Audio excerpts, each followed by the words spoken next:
Hello everyone. So this is gonna be our channel. It's called The Blooming Brain Chat.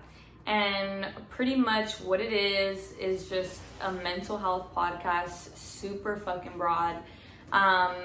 If any of you guys see this and you want to be on it, or you want to like tell your story, your mental health journey, just speak anything about mental health in general, you are welcome to come here. This is a safe space for everyone to just come talk, share their feelings, you know. My name is Marissa. My name is Frankie. And yeah, so this is our first episode. So today we kind of just wanted to talk about like why we started it, like why do these two girls feel the need to start a podcast about mental health? Well, I'm actually a psychology major. I'm a psych major also.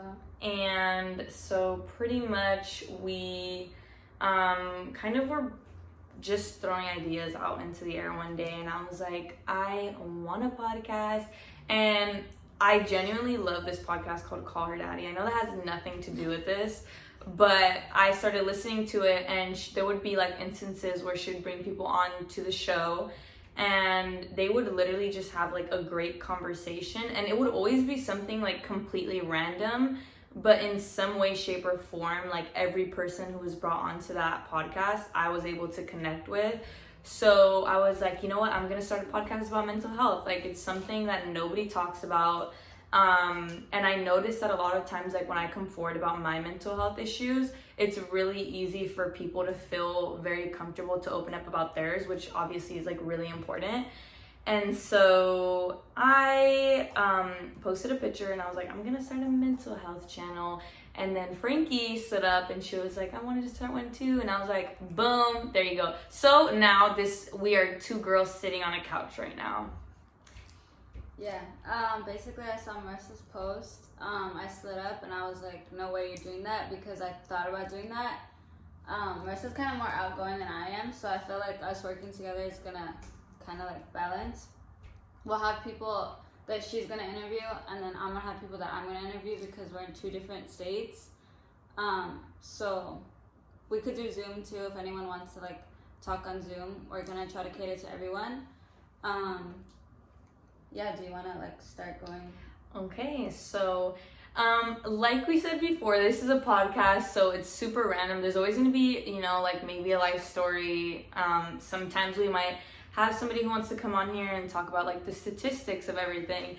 And so we kind of wanted to touch on a little bit of everything today. So I came across this article, and I don't have the exact link because I was just taking notes down. We could put it once we find it. Okay, we'll just drop it like in the description. But I thought it was like really important to share. So the statistic was mental illnesses affect 19% of the adult population, 46% teenagers, and 13% children. So obviously, you know, podcasts and YouTube videos, it's most likely going to be tailored to college students, kids in high school. And so I thought that was actually like really amazing, just because like obviously we see that the majority of people who are affected by mental illnesses are teenagers. And let's be real, like when we were in high school, we would get, you know, we'd have a bad breakup and we'd be like, oh my God, like I'm depressed. And your parents would be like, it's not that serious, like you're gonna find someone else. But like the thing about mental health is that like it doesn't make sense sometimes. It doesn't. And sometimes your brain could literally just say, you know what, like today you're gonna have a really shitty day. And you know, that's just how your brain works. And so we have to like start normalizing, you know, seeking therapy. Therapy is good for everyone. And obviously like we see like 13% in children, and then it rises again in teenagers. And it's really not until you're an adult where you start to like practice more self-care. So obviously it's really important for us to just, you know, have a safe space for anyone to come on here and talk about that stuff. Yeah, I think like the two biggest things that we want to do is kind of like show that there's no one answer, there's no one solution, there's no one like journey. Everyone's story is different. Everyone deals with things differently. So we're kind of just bringing light to how it's different for everyone, what works for other people, because that might work for you. Kind of just like validating people's emotions, what they go through.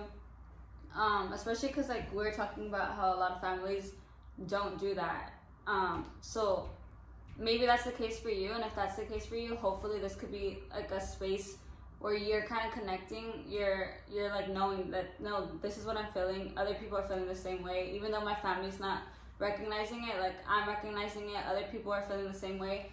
We're not here to like diagnose anyone, treat anyone, but it's kind of like something that's gonna open your eyes, and then you could go find like professional help. Yeah, and kind of like just how Frankie said, like there's no, like the thing about mental health is, first of all, obviously like there's a big stigma around it. So first of all, there's a lot of misinformation, especially within the media and movies, like the movie industry. You watch like Disney Channel shows where, you know, someone stubs their toe and they're like, oh my god, I'm so sad, I'm depressed. And like you see it like you see it like a lot on Twitter too, where like people like they kind of think it's cute to have mental illnesses and they kind of like self-diagnose themselves.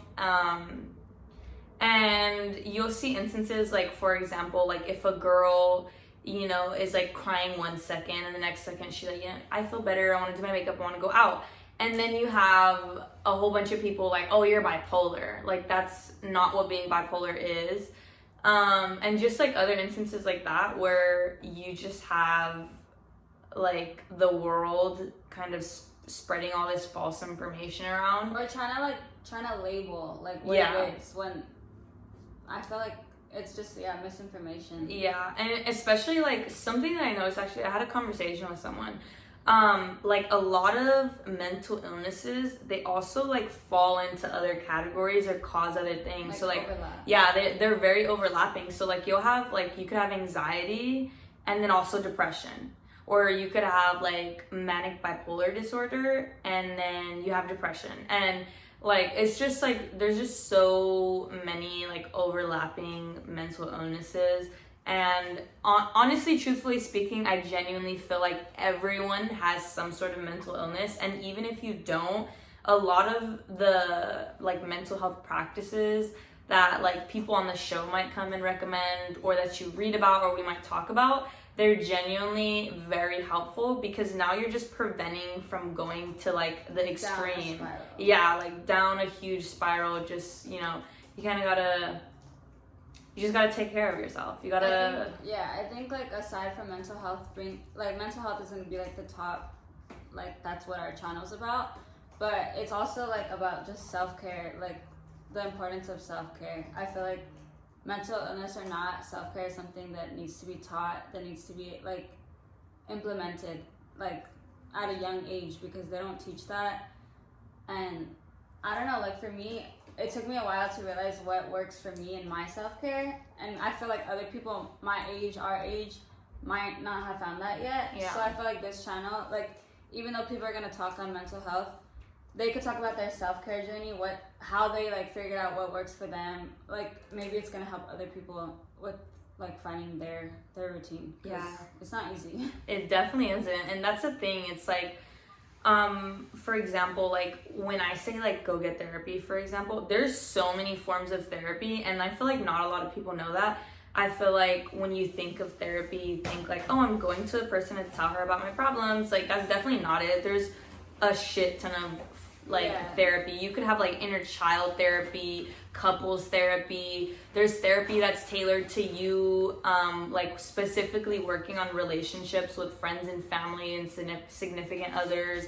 Like there's so many different ways, and I feel like they're applicable to literally everyone. Like you will find something that works for you, but it is a process. It's a long journey. And also, like therapy isn't only like $100 1 hour session. Like I think we want to like also bring light into like how people could I'm not saying like do their own therapy, but like find alternatives, because therapy isn't for everyone, and some people just can't afford it, which is a whole nother problem in itself.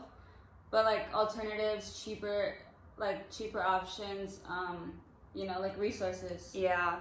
And I think the other thing, like, to know, well, first of all, I don't know, you guys might be able to try this, but like, what is it called? Like notebooking, journaling. Yeah, journaling. Journaling is actually really helpful, especially because like for me, so I have bipolar disorder. So for me, a lot of the times when I'm like in manic and depressive episodes, I can't really see it. And like the thing about my episodes is that they like kind of are like a longer period of time.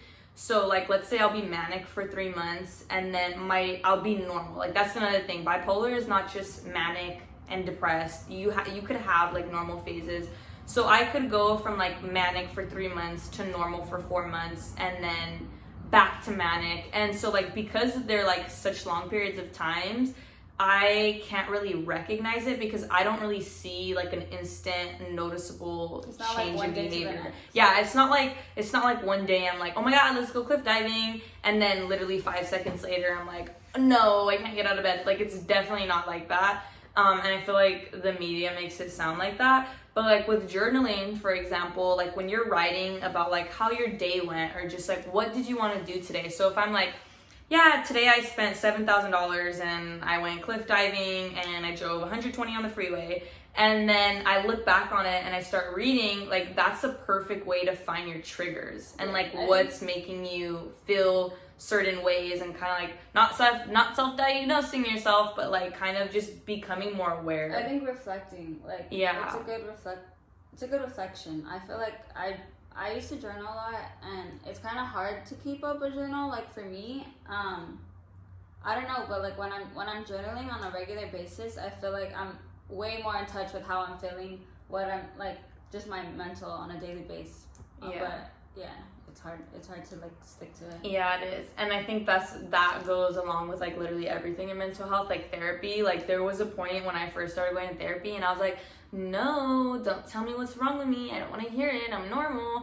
And I stopped going and then I got even worse. And then obviously I had to go back. So I feel like something to like recognize is just like, it's hard. It's definitely hard and it's definitely a journey.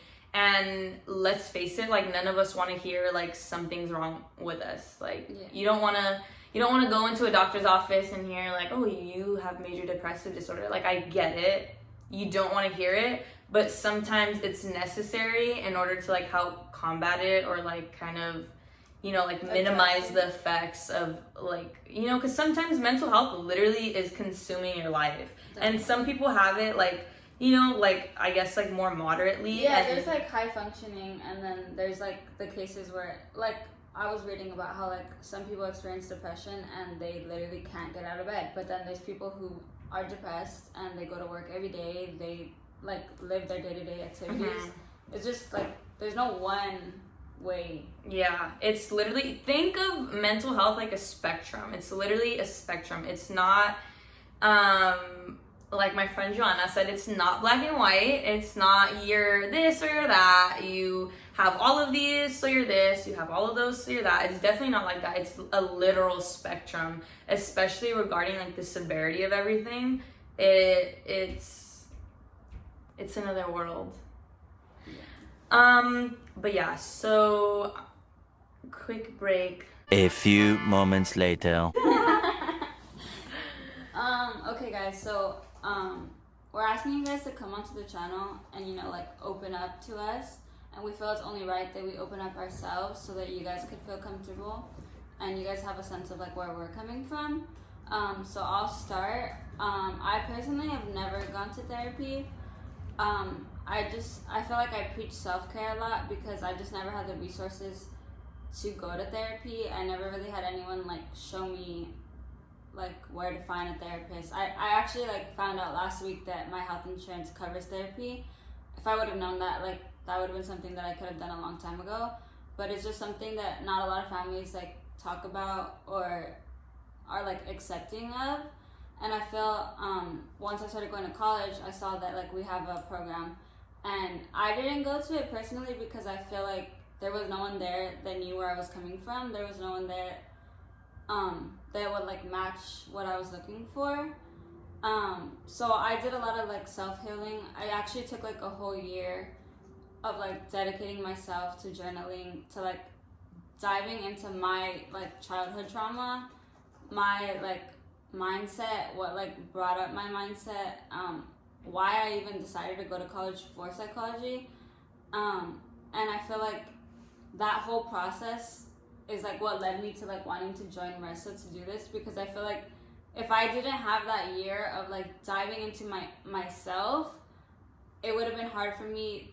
I don't know, I just feel like it was like a very important step that I needed to like be okay, Frankie, you need to heal, you need to get past those things, you need to learn how to like deal with yourself, because like your own person is like you deal with yourself every single day, and if you don't go in and fix the things from before, like it's gonna be way harder in the long run.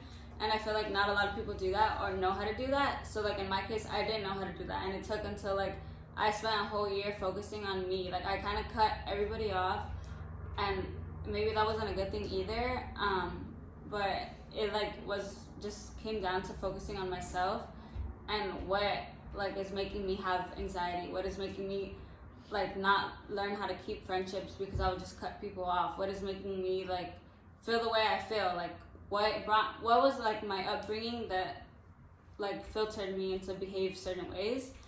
And doing that worked for me. It doesn't work for everyone, because not everyone like could know like why that caused that for them.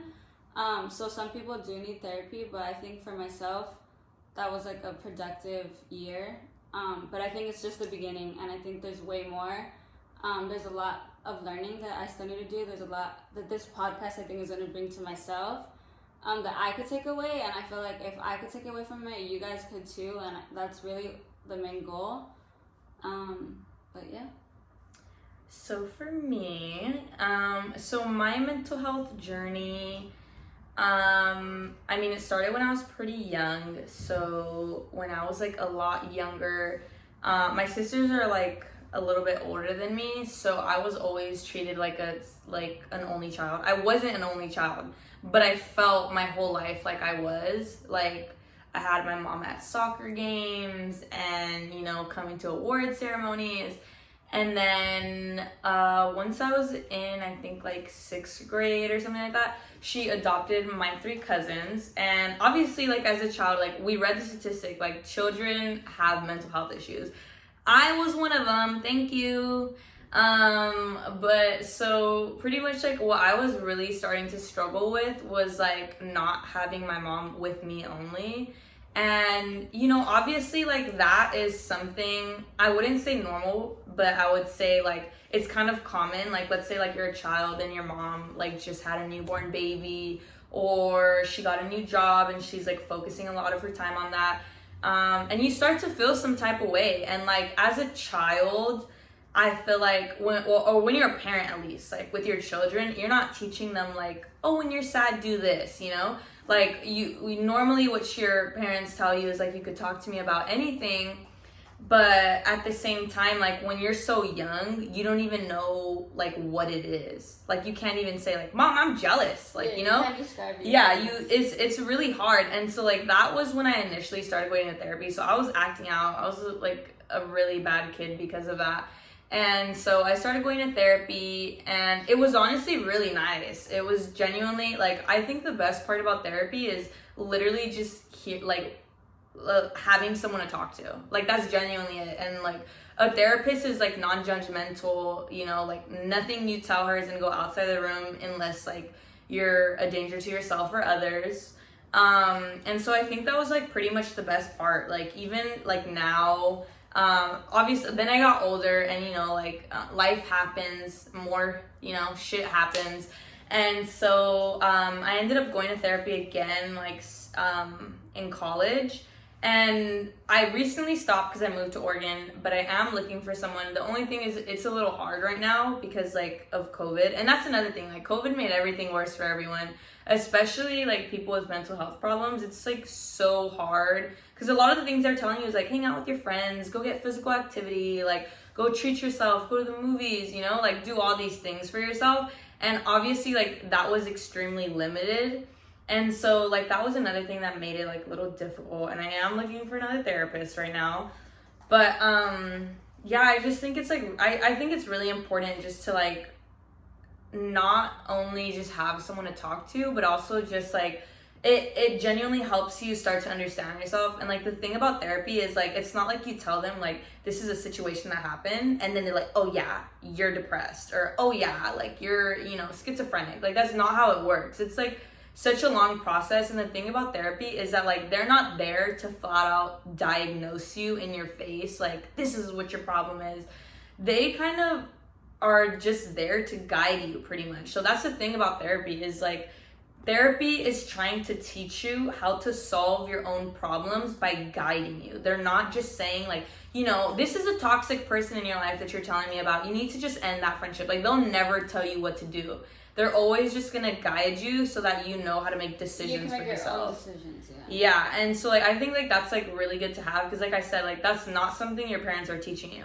Like and it's not your parents' fault. Don't go like Mom, Marissa said no. That's not at all what I'm saying. I'm just saying like, you know, and you don't know what your parents have been through either. You don't know how they cope. And the thing you need to acknowledge is that like generational trauma is real, and a lot of the trauma that you have that is unhealed or your parents have that is unhealed, when you give birth to your child, if you're not like confronting that shit in therapy or finding some positive outlet for that, your fucking child is gonna suffer. And that is like the last thing you want. You want to give your kid a clean slate. You want to provide them with everything, you know. So I just think it's important to find something that works for you.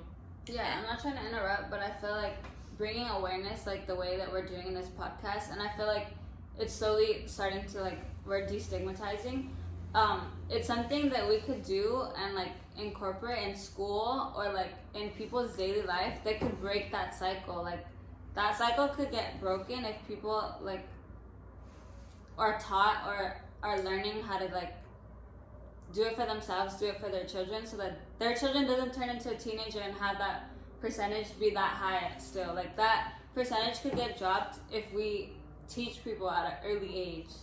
Yeah, I definitely agree with that. And I know I'm gonna let Frankie take the floor on that, but I actually did receive, so we're gonna like in a little bit we're gonna do questions that we received from people, just like super broad questions about mental health. And one person did ask like about like mandating like mental health awareness / like destigmatizing classes, I guess. I don't know what the word for that would be. But kind of just teaching kids while they're young, because obviously like old habits die hard, we all know that. And it's when you're older it's harder, it gets more difficult. Like you don't want to sit to yourself and think like, oh shit, this trauma happened to me. And you'll have so much more buried with you the longer you wait to start that. And your brain is literally like, your brain is amazing. You're in good and bad ways. Like if your brain could literally force you to forget trauma that you've ever had, and you could grow up and you could have certain behaviors where you're like, why am I like this? And you genuinely can't think of anything, and then you go to therapy and your therapist will help you like start to open up that like blockage that you have. And as like scary as that sounds, because like I said, not everyone wants to face their trauma, as scary as it sounds, it's such like a powerful like healing process. Like it's genuinely bittersweet, bitter first, sweet after, but it definitely is important. And I mean, yeah, I feel like we could. I interrupted you. You were talking about Sorry, my brain's on zero. I just finished midterms. I mean, what else do we want to talk about right now? Okay, this is actually something great to talk about. So this podcast, like I said in the beginning, and I'm so sorry that this is going to be posted on YouTube. You're probably like, this is not a podcast, Marissa. I understand that. We don't have our equipment yet, but we thought it would be super cool to start the first video. And we want you guys to like also see us, not just like, we want you to kind of like the first podcast to be like an introduction. Yeah, like just like feel a little comfortable. Brain fart. I keep interrupting you. So. No, I forgot what I was gonna say. Sometimes I forget what I'm gonna say like while I'm saying it too. I don't know if that's normal.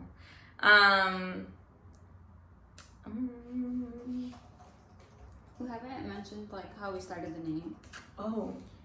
Well, the name was very hard to come up with. Yeah, we were kind of going back and forth for a while. Yeah, what was the first one that I came up with? Unblemished. I came up with Unblemished, and Okay, she was like, really no. She giving crushed Ashley- my dreams. Ashley She vibes. crushed my dreams.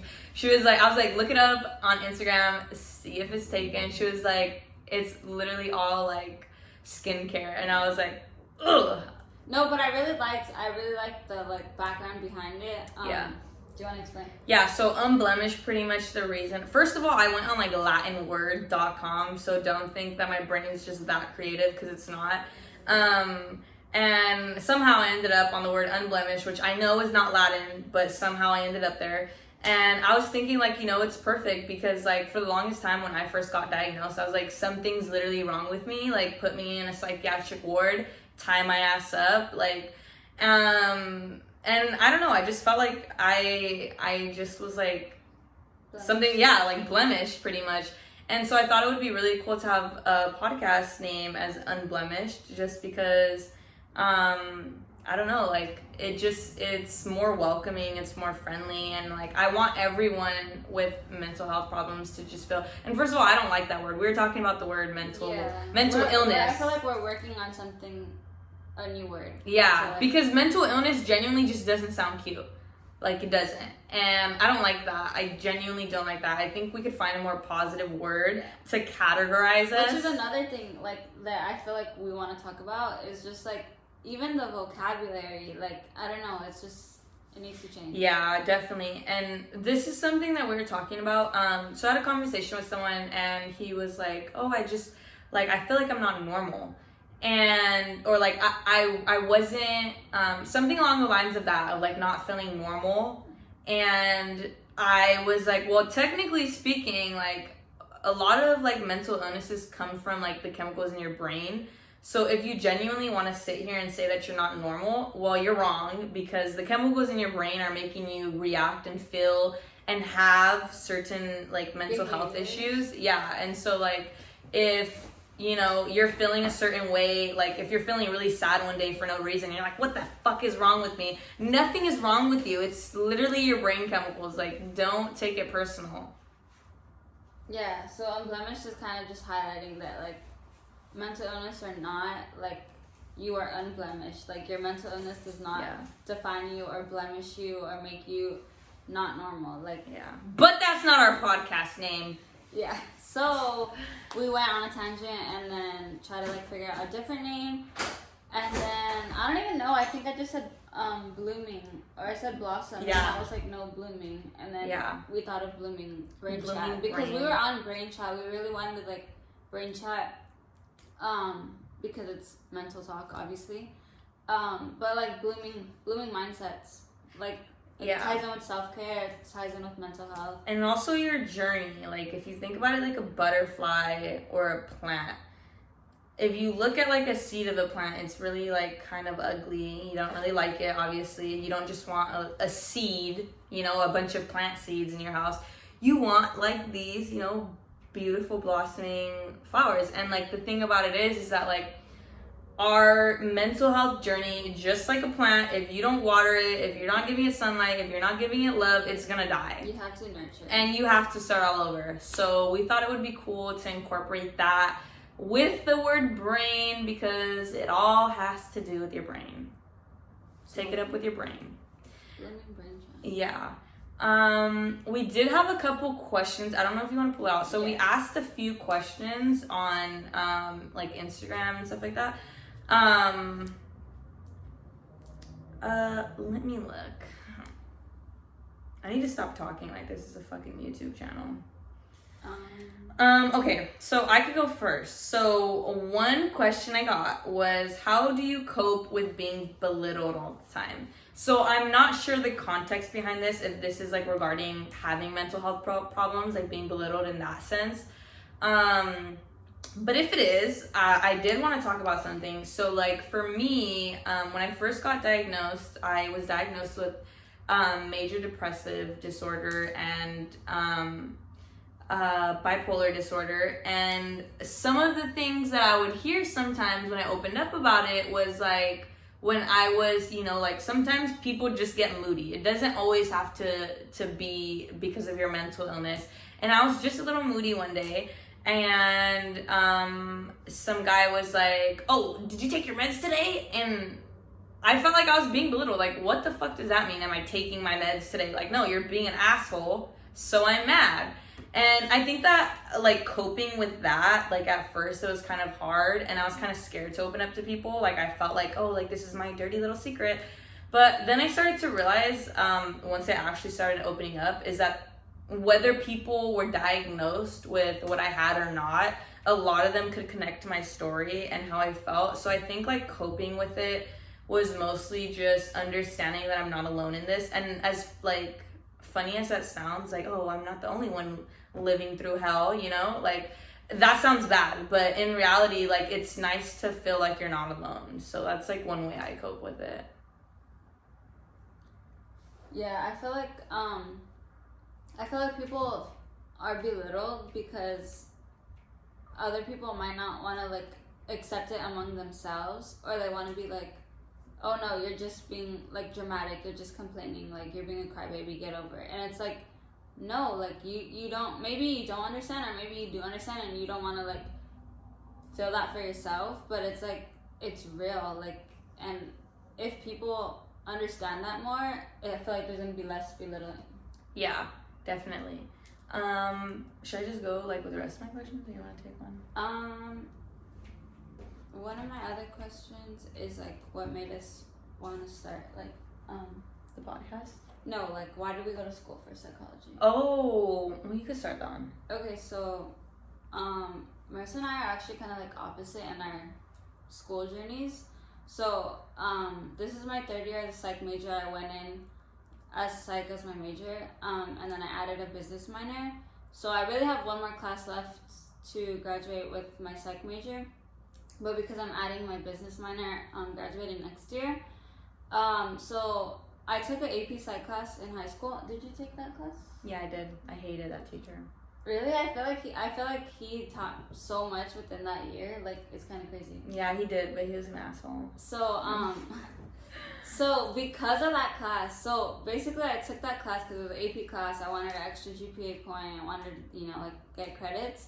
But I ended up really, really liking the class. And I feel like it was finally a class that I wasn't, like, miserable at. Even though, like, yeah, I get what you're saying, the teacher sucked. I don't know, it was, like, content that I was really curious to learn about. I wasn't bored. I wasn't hating my life. Like, I was eager to actually read the chapter, take the test, do well on the test. Like, he would even write our names on the board, like, if we got good. Did you remember that? And I was like, I think that is very toxic. That was so toxic. Actually, yeah. That is really toxic. But I was kind of proud when my name was on there. Yeah, I felt like shit. And I was like, okay, like, I actually really like this. I'm studying. I'm doing well. So I was like, I'm gonna go for it. And then my first teacher at Laverne was like, he wasn't We'll blur it out. He was, like, evil, but he was, like, the best teacher. You see? And it was just like, okay, after that class, I was like, this is what I want to do. And I didn't know what I want to do. And my school, fortunately, had a class that was psych as a career. And it explored everything that you could do with a psych major. Which I think is super important. I feel like I've never heard of another school having that. So with that class, I was like, okay, I want to be a psychiatric nurse. I don't want to do that anymore. I don't even know what I want to do with it, but I know that I want to, like, make an impact, and I feel like this podcast is, like, a first step for that. Now I'm kind of on a school psychologist journey.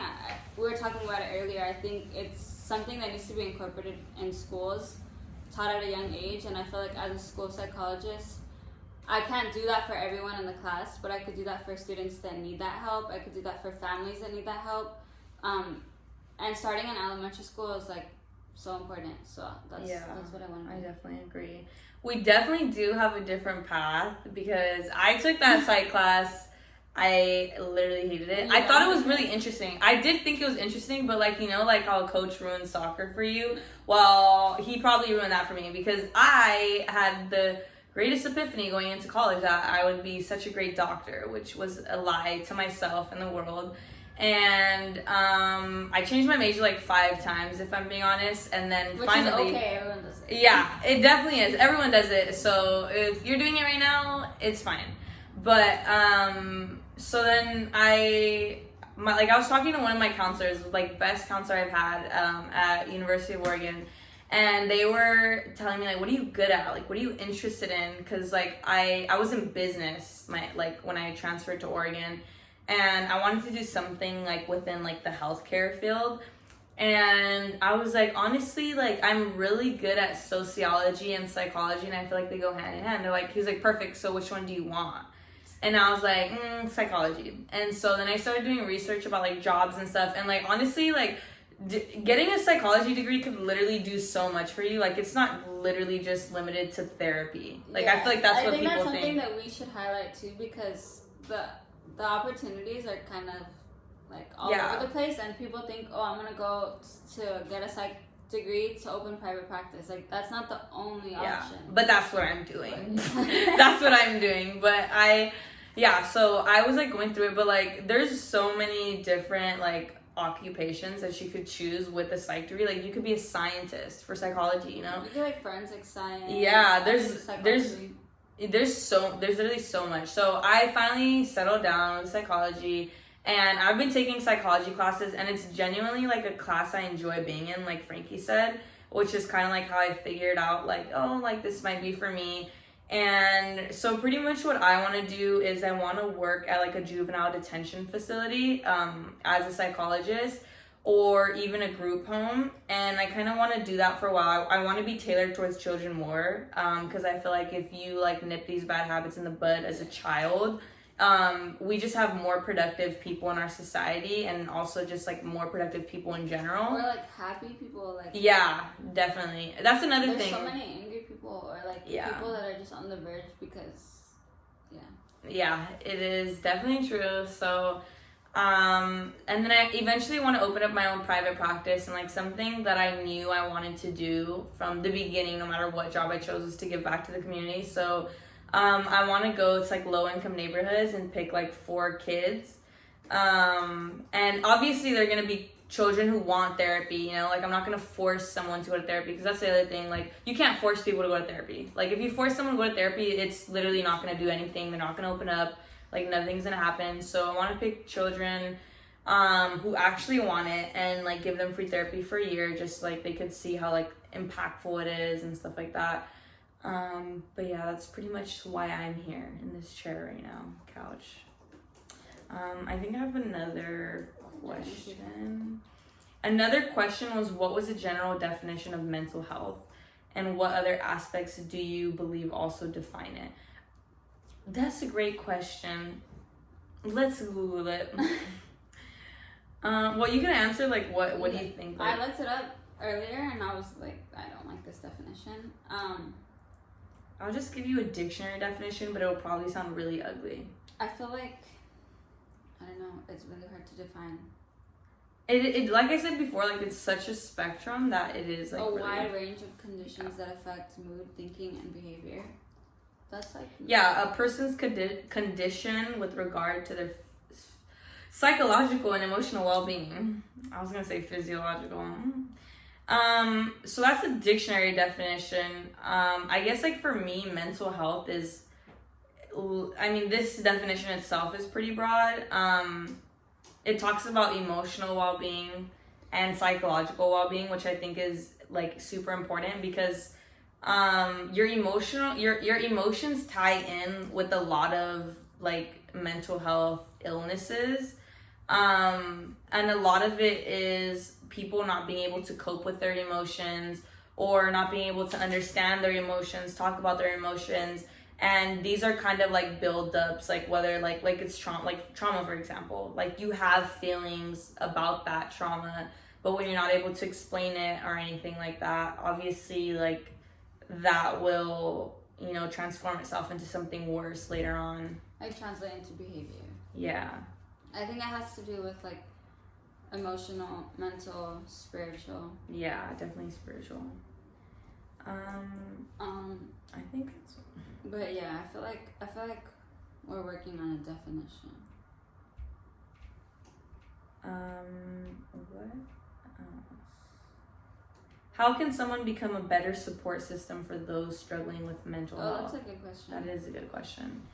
I think the best way to support someone would genuinely be to just shut the fuck up and listen. Like, just sit there and, like, ask your friend, like, how are you feeling today? I've noticed that, you know, you haven't been smiling as much lately. What's wrong, you know? I think that's definitely one way of doing it. Another thing is, like, when your friends are venting to you and you know they've experienced trauma or what they have just experienced is trauma, I think the best way to go about that, because obviously that's gonna, like, trigger mental health issues, I think is mostly just to sit there and listen and understand their perspective and never invalidate anyone's feelings. Like, that's literally the worst thing you could do, is just tell someone, like, you're overreacting, or I don't think you should be mad. I genuinely believe you should support what they're feeling, and if you don't agree with it necessarily, you could genuinely just don't invalidate them. Like, just be like, I'm sorry you feel that way.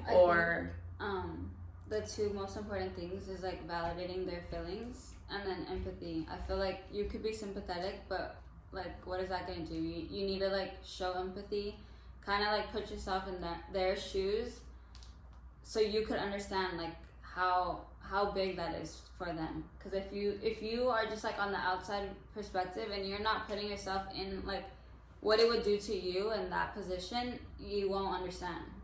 Yeah, I definitely agree with that. That was a great question. And then the last question that I have is helpful tips to relieve anxiety. Yeah, I have a question on anxiety too, so kind of same thing. Yeah. Well, genuinely, it's what works for you. There's literally apps that, like, help calm anxiety, meditating, proper diets, exercise, breathing exercises. I guess whenever I get anxiety, for me, the first thing you have to do to actually, like, stop your anxiety is understanding how your anxiety manifests itself with you specifically. Because, like, for me, when I get anxiety, I, like, scratch myself, or I do, like, this a lot, and, like, I'll literally, like, start to bleed right here, and I won't even notice it. And, like, there's so many different ways you could, like clenching your jaw is a form of anxiety. Or, like, tensing your shoulders. Yeah, that like, happens to me. And yeah. then, like, I'll have really bad back pain, and I'm like, what happened? And then I realize, like, yeah, I was tense the whole like, time. it's literally, there's literally so many, there's so many things that you could probably be doing, and like, you would daily. Not know. Like, yeah, you wouldn't not know. And I feel like, I don't know, so I was a part of, I haven't talked about it, sorry, I'm interrupting again. So I did 7 Cups. It's like, how do I define it? It's basically, I was a trained listener, and people would go on and just vent. And it's kind of like how we want the podcast to be. Like, just come talk to us about how you're feeling. I'm not going to give you advice, but I'm going to validate your feelings, show support, you know, like, be there so you have somebody to talk to. And in that process, I was able to do that for, like, a lot of people, but we also had exercises that we had to participate in ourselves. I thought she said exorcisms. I'm sorry. Exercises that we participated in ourselves as listeners and that we recommended. And there was so many that, like, would teach us to, like, feel, like, what we're feeling. And I never realized how many things I did when I had anxiety. Like, it's crazy. Like, yeah, so I think the first step would be just acknowledging your anxiety first. Then second, finding your triggers. Oh, yeah, like, what triggers it? Is it, like, when you get on stage and talk to people? When you're around a lot of people, when you're about to take a test, like, just stuff like that. Yeah, we're talking about performance anxiety. Yeah. Social anxiety. Like, for me, social anxiety is crazy to the point where I would never be able to order anything. Like, I'd have to have somebody go order my food. Like, I couldn't go up to the register and order anything unless it was a menu that I know. Like, I'd have to study the menu. Like, if Marissa's saying, okay, we're gonna go get it, I don't know, In-N-Out, the whole car ride, I'm, like, looking at the In-N-Out menu, like, okay, and, like, repeating my order in my head before I get there so I could say it, because, like, it was so bad. And now I can order in Spanish. Period. Yeah. But, yeah. I genuinely think, like, the only way to help anxiety, I mean, not only way, there's a whole bunch of different ways, but, it's pretty much comes down to keeping your mind and your body healthy. So if you're trying to heal your anxiety by just meditating, it's gonna help alleviate it, but it's not gonna like just get rid of it. Like, you need to have a healthy diet, you need to have plenty of exercise. Like, there's so many different factors that go into it. I think immediate helpfulness with anxiety, think of words that bring you calmness, for example, or maybe like an image in your head. Like for me, I was telling one of my friends today, I saw this video on TikTok, and it was like it was this really cute song, and it was like a mom in a minivan, and then it was a lunchbox filled with like fruit and snacks, and then it was a soccer field and little kids playing soccer, and I was like, this makes me feel so good. So like, let's say you're having anxiety, or like in an instance, like just close your eyes and think of, like, for example, me, it would be that, like, okay, like when I was a child, I was playing soccer, like the smell of the grass, like stuff like that. It'll calm you down. Like, that's just for immediate helpfulness, but for long term, you're gonna have to like change your life behaviors and habits and stuff. Yeah, know your triggers, like know how to cope with them. I wouldn't say avoid them, because it needs to be something that you could overcome or learn how to encounter, because it's gonna be there. Like, yeah, I agree. there was one more thing. I was gonna say another reason why I wanted to start the podcast with Marissa is because, so on my Instagram, I don't know if you do this, but I started following like a bunch of accounts that are just like pretty much mental health awareness, like or like, yeah, I guess mental health awareness accounts, and I feel like making okay, so I read this thing how it's like social media is basically our libraries now. Like, we don't really, well, I mean, I kind of read books, but I don't feel like everyone reads books the way we used to, and using social media as like your library and like filling it with things that are gonna help your mindset is so important. Like, that's like a tool that's gonna like help you on the daily. Like, I use social media on the daily. If I scroll and like I'm having a bad day and I read something about like my mindset or like coping or anxiety like tips, like that right there could help me, and it could help other people. So listening to the podcast before you go to bed, like I want that to be something that's gonna help you the way that those posts have helped me. Yeah, I definitely agree. I didn't think of it like that. I do think that one thing to note and like reiterate is we're not therapists, and we're not trying to be your therapist. Not yet, but we're not trying to be your therapist. We're not trying to diagnose you, and we genuinely just want people from all different walks of life with all different forms of mental illnesses, all different perspectives, just come out and have a safe space to speak and share their stories. And another thing, sorry, I'm interrupting again. Like, I know we're two girls, but mental health is in men too. Like, do not shy away because you're a guy. Like, your feelings are valid still.